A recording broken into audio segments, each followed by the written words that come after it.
The South East had the worst of the bank holiday weather, and that certainly affected the LV County Championship game in Tunbridge Wells, where only 14 overs and 1 ball were possible on the second day of the match between Kent and Worcestershire.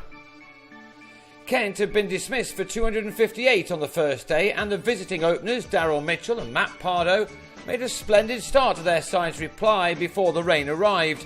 With no Doug Bollinger, Darren Stevens was given the new ball when play began 15 minutes late, and both batsmen played him with a certain amount of ease.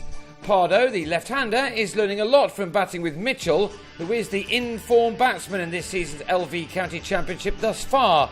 He was closing in on 700 runs in this competition this year when the day ended very early. It wasn't all plain sailing for the Worcestershire batsman. Pardo edged Stevens just wide of the slip cordon early on in his innings, while Mitchell used soft hands to ensure that this nick off Robbie Joseph fell just short of the catches behind the wicket. Not every run a batsman gets needs to come off the middle of the bat, of course. Pardo was also dropped behind by Sam Billings. Mitchell's wicket is one of the biggest you can get in the second division this year, and Kent thought they had their man.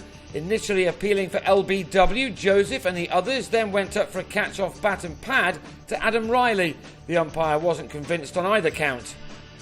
Joseph bowled a good and fiery spell after replacing Stevens. He got 1 ball to do enough to catch Mitchell on the side of the helmet.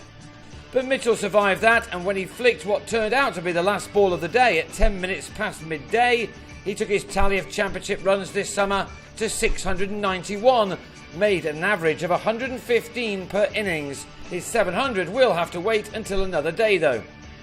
He'd made 24 here to Pardo's 20 when the rain arrived after 53 minutes of action overall.